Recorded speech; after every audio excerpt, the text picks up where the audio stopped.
Hi అండి, నమస్తే. ఈరోజు వీడియోలో రెస్టారెంట్ స్టైల్లో హైదరాబాదీ పన్నీర్ కర్రీని మంచి రుచితో ఇంట్లోనే చాలా ఈజీగా ఎలా చేసుకోవాలో ఈ వీడియోలో చూపిస్తానండి. ఈ వీడియోని ఎక్కడ స్కిప్ చేయకుండా పూర్తిగా చివరి వరకు చూడండి. ఇప్పుడు ఈ పన్నీర్ కర్రీని ఎలా చేసుకోవాలో చూద్దాం.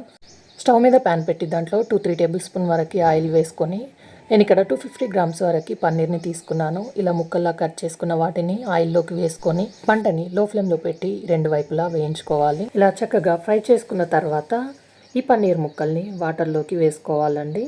ఇలా వేయడం వల్ల కర్రీ చేసిన తర్వాత కూడా పన్నీర్ ముక్క గట్టిగా సాగినట్టు కాకుండా చాలా సాఫ్ట్గా ఉంటుంది.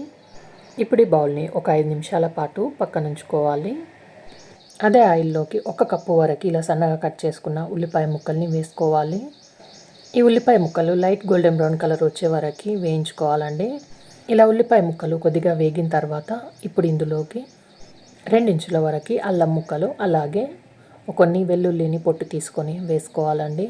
దీంట్లో ఒక 4 పచ్చిమిర్చిని ఇలా ముక్కల్లా కట్ చేసుకొని వేసుకొని మంటని హై ఫ్లేమ్లో పెట్టి ఒక 2 నిమిషాల పాటు వేయిస్తే ఇవి తొందరగానే వేగిపోతాయండి. ఇలా వేగిన తర్వాత వీటిని పూర్తిగా చల్లారనివ్వాలి. ఇప్పుడు ఒక మిక్సీ జార్ తీసుకొని దీంట్లో వేయించి పెట్టుకున్న ఉల్లిపాయ ముక్కల్ని ముందుగా వేసుకోవాలి. ఇప్పుడు ఇందులోకి 1/2 కప్పు వరకు కడిగి తీసుకున్న పుదీనా, 1/2 కప్పు వరకు కొత్తిమీరను కూడా కడిగి తీసుకోవాలండి. ఇందులో తగినన్ని నీళ్లు పోసుకుంటూ మెత్తని పేస్ట్ లాగా గ్రైండ్ చేసుకొని తీసుకోవాలండి. మనం ఈ పేస్ట్ని ఎంత బాగా గ్రైండ్ చేసుకొని తీసుకుంటామో గ్రేవీ అంత సాఫ్ట్గా చాలా బాగా వస్తుందండి. ఇప్పుడు దీన్ని పక్కన పెట్టేసి స్టవ్ మీద ఒక కడాయి పెట్టుకొని దాంట్లో 2-3 టేబుల్ స్పూన్ వరకు ఆయిల్ వేసుకోవాలి. ఆయిల్ వేడైన తర్వాత ఒక ఎండుమిర్చిని వేసుకోవాలండి.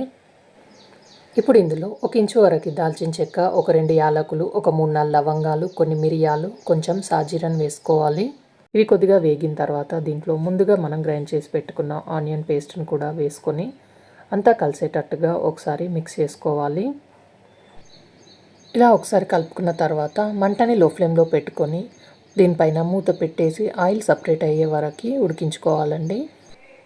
ఆయిల్ సపరేట్ అయ్యేలోపు ఒక గిన్నెలోకి 1/2 కప్పు వరకు పెరుగు వేసుకొని దీంట్లో 1 టేబుల్ స్పూన్ వరకు కారం, 1/2 టేబుల్ స్పూన్ ధనియాల పొడి, 1/2 టేబుల్ స్పూన్ వరకు వేయించిన జీలకర్ర పొడి, 1/2 టేబుల్ స్పూన్ వరకు గరం మసాలా, 1/2 టేబుల్ స్పూన్ పసుపు, 1/2 టేబుల్ స్పూన్ వరకు మిరియాల పొడి వేసుకొని ఈ పెరుగులో ఇవన్నీ కలిసేటట్టుగా బాగా మిక్స్ చేసుకోవాలండి.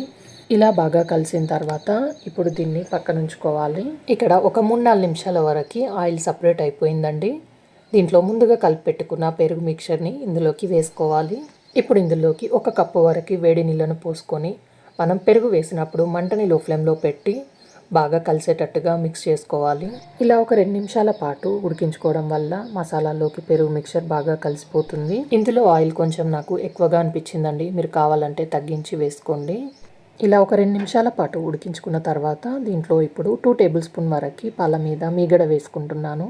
మీరు కావాలంటే ఫ్రెష్ క్రీమ్ వేసుకోవచ్చు. మీగడ కర్రీలో బాగా కలిసేటట్టుగా ఇలా మొత్తం మిక్స్ చేసుకోవాలి.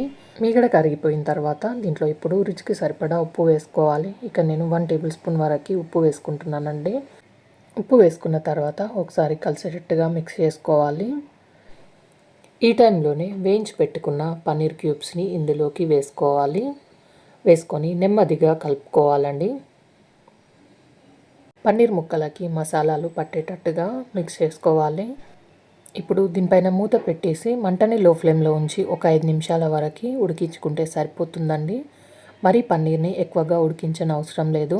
ఒక 3-4 నిమిషాల తర్వాత మూత తీసి 1 టేబుల్ స్పూన్ వరకు కసూరి మేతిని వేసుకొని కలుపుకోవాలి. అంతే అండి, చాలా టేస్టీగా ఉండే హైదరాబాదీ పన్నీర్ కర్రీ రెడీ అయిపోయింది. దీన్ని రైస్లోకి, రోటీ, నాన్స్, పరోటా, బిర్యానీకి సైడ్ డిష్గా కూడా తినచ్చండి. మీరు కూడా ఈ స్టైల్లో ఒకసారి పన్నీర్ కర్రీని ట్రై చేసి చూడండి. చాలా చాలా టేస్ట్గా ఉంటుందండి. ఈ వీడియోకి లైక్ చేయండి, షేర్ చేయండి, సబ్స్క్రైబ్ చేయండి.